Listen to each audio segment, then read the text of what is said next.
Welcome to the Mundus Fractura Lore Guide. This week on Lore Guide, we will take a look at some of the presently active draconics of Mundus. Today, here be dragons. It is said that before the first recorded era, in time pre-Lumi, dragons dominated the planet. Though scholars all agree that, as a species, dragons are in a great state of decline, these mighty reptiles are still plentiful and widespread across the planet. Today, we will look at just a small handful of some of the more notable, currently active members of the species, starting with Malgoth Mir Ma Gortath. This venerable platinum dragon, often simply referred to as the Empress, is thought to be in excess of 2,000 years old. The Empress's territory is an area along the north-central coastal region of Mundus. This glimmering silver gargantuan reptile has a standing alliance with the elven and human-led alliance of the area. Though the Empress never seems to involve herself directly in affairs of the region, it has long been suspected, and especially by the elves, that she has been covertly influencing the political affairs of the lands in her purview for a great many years. When she does make public appearances, it is only for local events of special note, state funerals, celestial ascension, and occasions of that nature. At these times, she always appears in the form of a stately and strikingly handsome elder Goliath woman. Her preferred title in these rare appearances is that simply of Ma'am. Individual reports of direct contact encounters all note a calming effect and a distinct smell of sandalwood when near to the dragoness. Her eyes are said to be swirling opalescent seas, pupil-less and unblinking. Her voice, a deep resonant chorus, often likened to a great full orchestra. The sound is reputed to be many times greater than her Goliath form should be able to bear. She is notably generous, kind, well-mannered, stoic, and difficult to anger.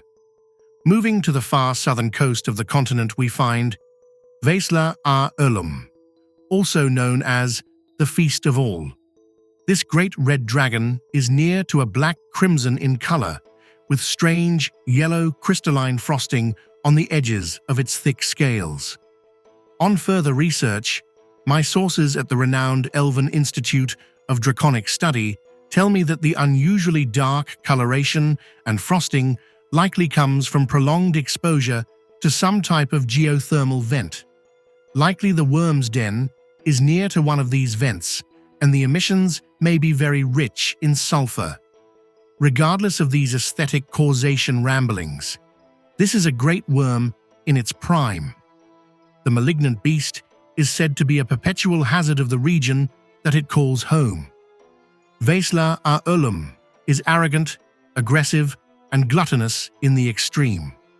For more than 100 years, the Feast of All has brought terror to its lands, consuming, pillaging, and dominating the realm with near daily sightings.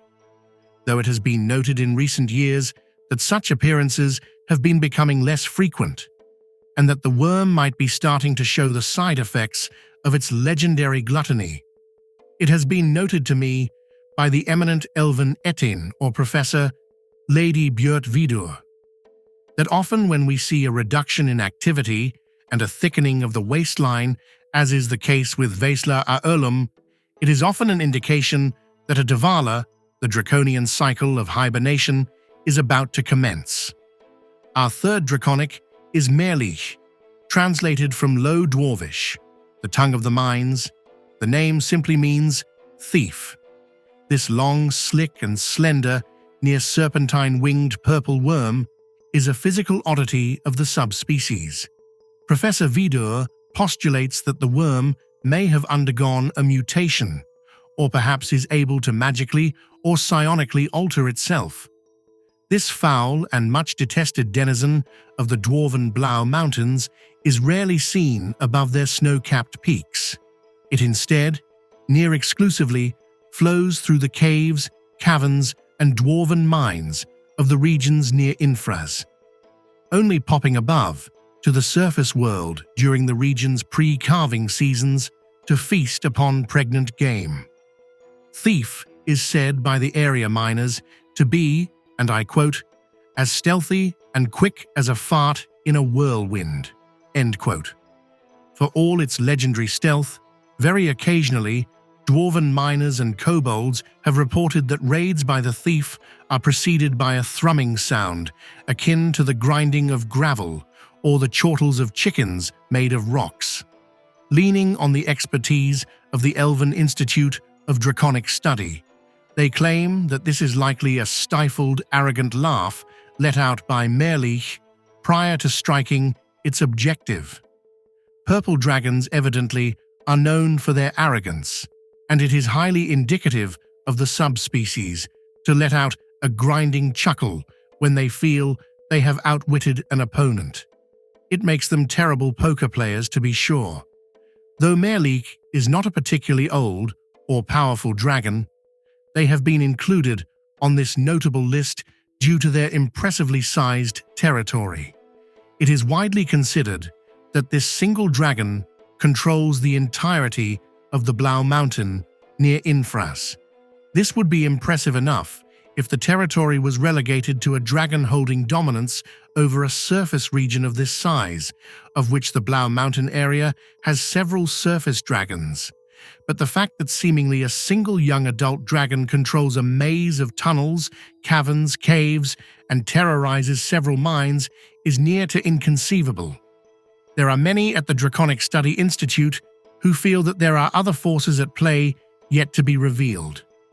The last member of the first of what I hope to be many draconic reviews is T.T.R.P.G. T.T.R.P.G, or sometimes known as Old Pop Pop, is one of the many notable hazards of Idimurk. This young adult copper dragon roams the open dunes of mid-western Idimurk. Though copper dragons are typically noted for being one of the good dragons, Tyr is clearly a product of his environment. His nickname comes from the area's caravans. Both the occasional desert crossing caravans and the near Yig region caravans live in terror that Old Pop Pop will be waiting on their route for them, quietly beneath the sands. This brash, quick to anger, always hungry draconic has a love of sparring elementals, and it is noted to engage in the activity somewhat regularly. When food is especially scarce in the near-open desert, Tyr has been known to move west to raid the settlements of Yig, staying long enough to fill his belly and his hidden trove somewhere in the sands to the east. That is all for this time. I hope you have enjoyed this episode. Stay tuned for future lore guides, and thank you for listening. Goodbye for now.